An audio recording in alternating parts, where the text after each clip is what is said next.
Chapter 5. The Island Come True. Feeling that Peter was on his way back, the Neverland had again woken to life. We ought to use the perfect and say waken, but woke is better and was always used by Peter. In his absence, things are usually quiet on the island. The fairies take an hour longer in the morning. The beasts attend to their young, the redskins feed heavily for 6 days and nights, and when pirates and lost boys meet, they merely bite their thumbs at each other. But with the coming of Peter, who hates lethargy, they are all underway again. If you put your ear to the ground now, you would hear the whole island seething with life. On this evening, the chief forces of the island were disposed as follows. The lost boys were out looking for Peter, the pirates were out looking for the lost boys, the redskins were out looking for the pirates, and the beasts were out looking for the redskins. They were going round and round the island, but they did not meet because all were going at the same rate. All wanted blood except the boys, who liked it as a rule, but tonight were out to greet their captain. The boys on the island vary, of course, in numbers, according as they get killed and so on, and when they seem to be growing up, which is against the rules, Peter thins them out. But at this time there were 6 of them, counting the twins as 2. Let us pretend to lie here among the sugar cane and watch them as they steal by in single file, each with his hand on his staff. They are forbidden by Peter to look in the least like him, and they wear the skins of bears slain by themselves, in which they are so round and furry that when they fall, they roll. They have therefore become very sure-footed. The first to pass is Toodles, not the least brave, but the most unfortunate of all that gallant band. He had been in fewer adventures than any of them, because the big things constantly happened just when he had stepped round the corner.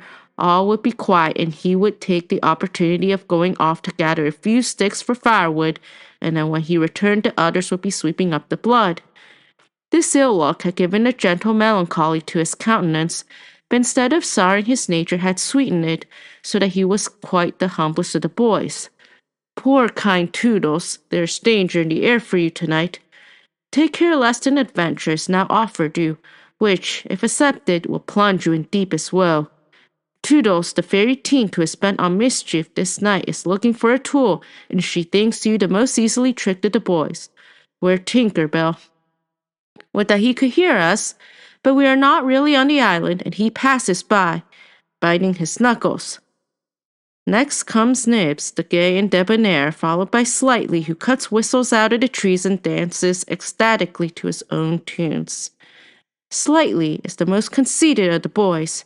He thinks he remembers the days before he was lost, with their manners and customs, and this has given his nose an offensive tilt. Curly is fourth.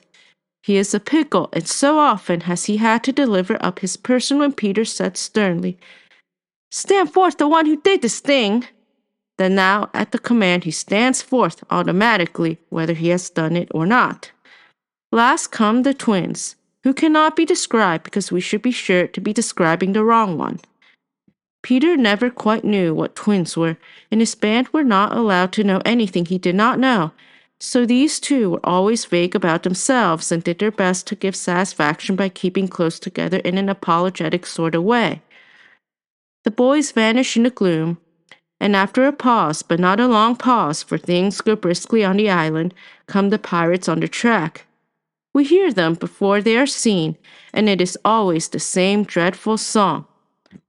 Avast belay, yo-ho, heave to, a pirating we go, and if we're parted by a shot, we're sure to meet below. A more villainous-looking lot never hung in a row on execution dock. Here, a little in advance, ever and again with his head to the ground listening, his great arms bare, pieces of 8 in his ears as ornaments, is a handsome Italian Cecco who cut his name in letters of blood on the back of the governor of the prison at Gao. That gigantic black behind him has had many names since he dropped the one with which dusky mothers still terrify their children on the banks of the Guadarrama. Here is Bill Jukes, every inch of him tattooed, the same Bill Jukes who got 6 dozen on a walrus from Flint before he would drop the bag of Moidors, and Cookson said to be Black Murphy's brother, but this was never proved, and Gentleman Starkey, once an usher in a public school and still dainty in his ways of killing, and Skylights, Morgan Skylights, an Irish bosom smee, an oddly genial man who stabbed, so to speak, without offense, and was the only nonconformist in Hook's crew, and Noodler, whose hands were fixed on backwards, and Robert Mullins and Alf Mason, and many other ruffian long known and feared on the Spanish Main. In the midst of them, the blackest and largest jewel in that dark setting, reclined James Hook, or as he wrote himself, Jas Hook, of whom it is said he was the only man that the sea cook feared. He lay at his ease in a rough chariot drawn and propelled by his men, and instead of a right hand he had the iron hook with which ever and anon he encouraged them to increase their pace. As dogs this terrible man treated and addressed them, and as dogs they obeyed him. In person he was cadaverous and black-avised, and his hair was dressed in long curls, which at a little distance looked like black candles and gave a singularly threatening expression to his handsome countenance. His eyes were of the blue of the forget-me-not, and of a profound melancholy, save when he was plunging his hook into you, at which time 2 red spots appeared in them and lit them up horribly. A manner, something of the grand seigneur, still clung to him, so that he even ripped you up with an air, and I have been told that he was a raconteur of repute. He was never more sinister than when he was most polite, which is probably the truest test of breeding, and the elegance of his diction even when he was swearing, no less than the distinction of his demeanor, showed him one of a different caste from his crew. A man of indomitable courage, it was said of him that the only thing he shied at was the sight of his own blood, which was thick and of an unusual color. In dress, he somewhat abetted the attire associated with the name of Charles II, having heard it said in some earlier period of his career that he bore a strange resemblance to ill-fated Stuarts, and in his mouth he had a holder of his own contrivance, which enabled him to smoke 2 cigars at once. But undoubtedly the grimmest part of him was his iron claw. Let us now kill a pirate to show Hook's method. Skylights will do. As they pass, Skylights lurches clumsily against him, ruffling his lace collar. The hook shoots forth. There's a tearing sound and one screech. Eek! Then the body is kicked aside, and the pirate's passed on. He has not even taken the cigars from his mouth. Such is the terrible man against whom Peter Pan is pitted. Which will win? On the trail of the pirates, stealing noiselessly down the war path, which is not visible to inexperienced eyes, come the redskins, every one of them with his eyes peeled. They carry tomahawks and knives, and their naked bodies gleam with paint and oil. Strung around them are scalps, of boys as well as of pirates, for these are the Pickaninny tribe, and not to be confused with the softer-hearted Delawares or the Hurons. In the van on all fours is Great Big Little Panther, a brave of so many scalps that in his present position they somewhat impede his progress. Bringing up the rear, the place of greatest danger, comes Tiger Lily, proudly erect, a princess in her own right. She is the most beautiful of dusky Dianas and the belle of the Pickaninnies, coquettish, cold and amorous by turns. There's not a brave who would not have the wayward thing to wife, but she staves off the altar with a hatchet. Observe how they pass over fallen twigs without making the slightest noise. The only sound to be heard is their somewhat heavy breathing. The fact is that they are all a little fat just now after the heavy gorging, but in time they will work this off. For the moment, however, it constitutes their chief danger. The redskins disappear as they have come like shadows, and soon their place is taken by the beasts, a great and motley procession, lions, tigers, bears, and the innumerable smaller savage things that flee from them, for every kind of beast, and more particularly all the man-eaters, live cheek by jowl on the favored island. Their tongues are hanging out, they are hungry tonight. When they have passed, comes the last figure of all, a gigantic crocodile. We shall see for whom she is looking presently. The crocodile passes, but soon the boys appear again, for the procession must continue indefinitely until one of the party stops or changes its pace. Then quickly they will be on top of each other.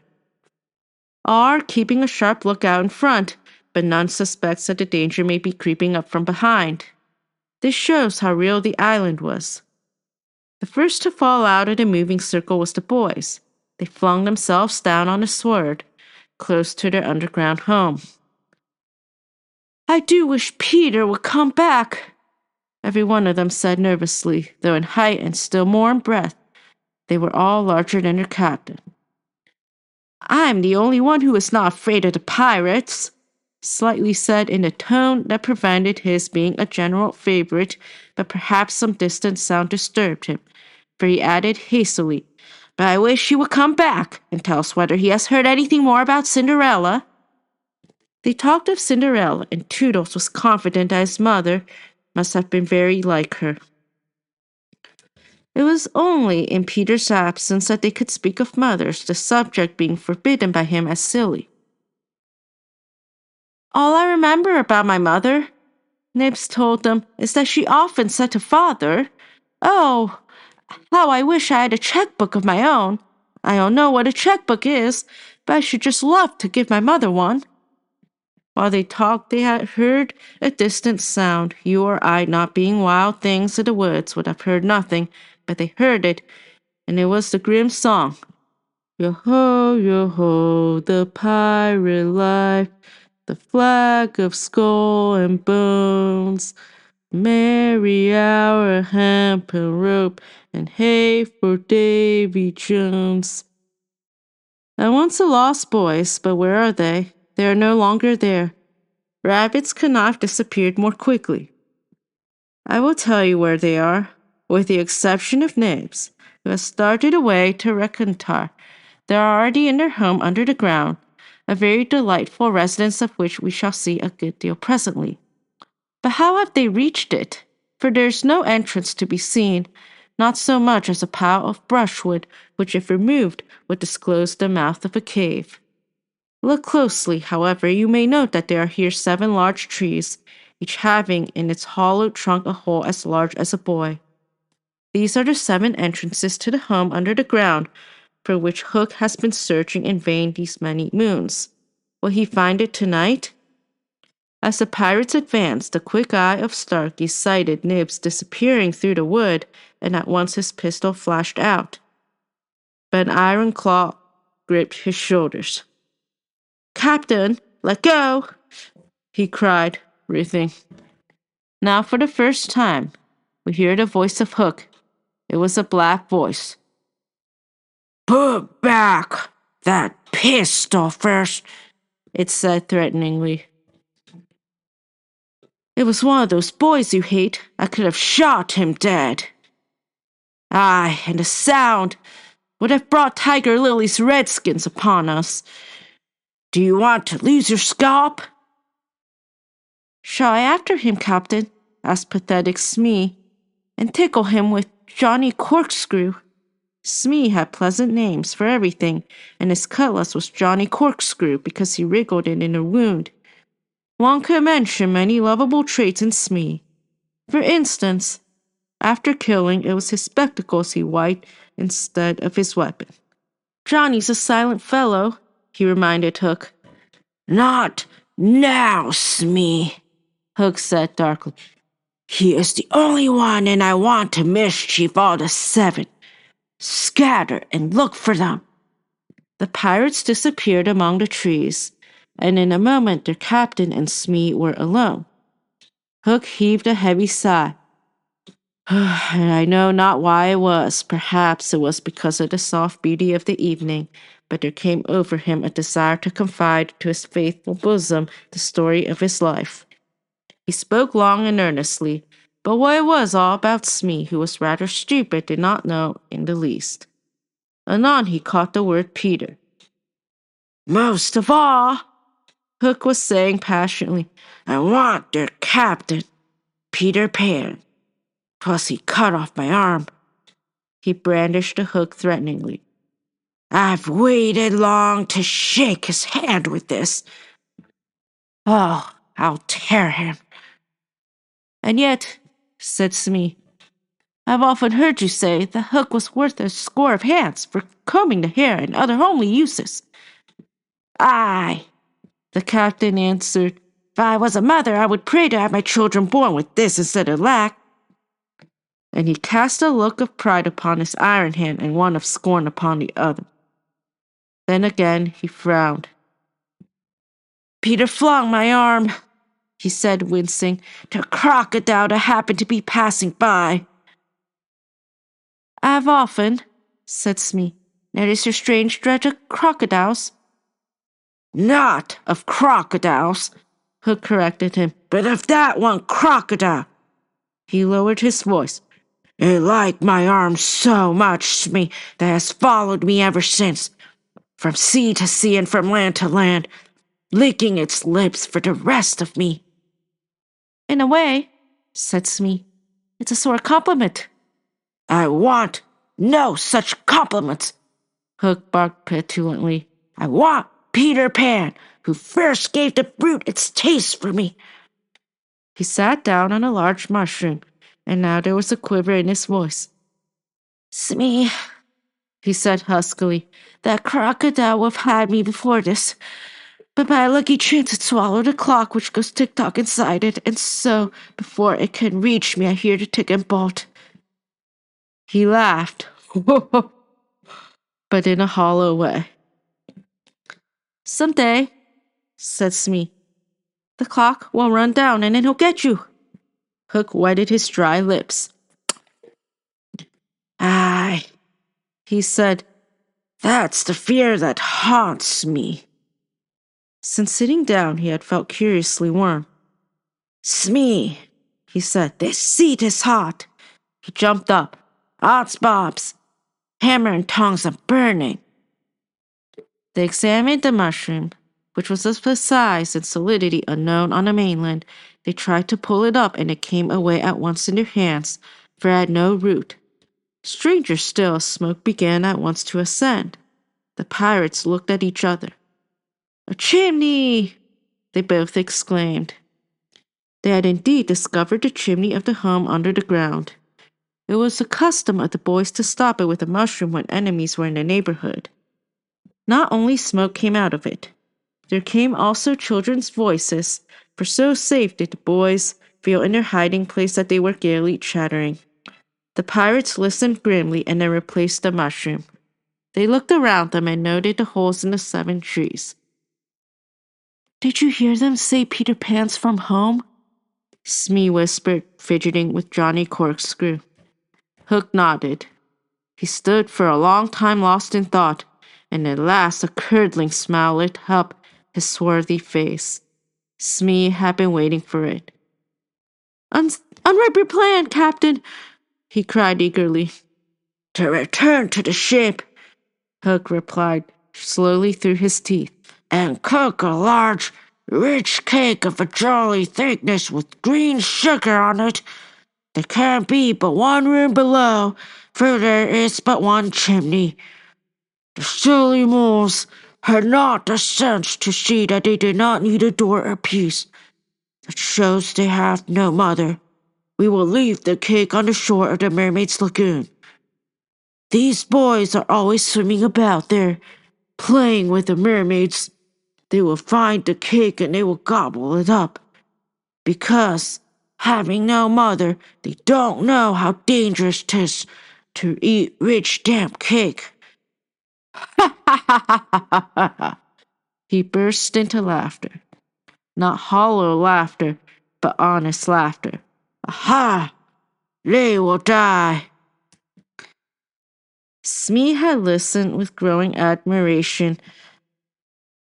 It's the wickedest and prettiest policy ever I heard of, he cried, and in their exultation they danced and sang. Avast belay when I appeared, fear they overtook. What's left upon your bones when you have shaken cloths with cook? They began a verse, but they never finished it, for another sound broke in and stilled them. It was at first such a tiny sound that a leaf might have fallen on it and smothered it, but as it came near, it was more distinct. Tick, tick, tick, tick. Hook stood shuddering, one foot in the air. "The crocodile!" he gasped and bounded away, followed by his bosom. It was indeed the crocodile. They had passed the redskins, who were now on the trail of the other pirates. It oozed on after Hook. Once more the boys emerged into the open, but the dangers of the night were not yet over, for presently Nibs rushed breathless into their midst, pursued by a pack of wolves. The tongues of the pursuers were hanging out. The baying of them was horrible. "Save me! Save me!" cried Nibs, falling on the ground. "But what can we do? What can we do?"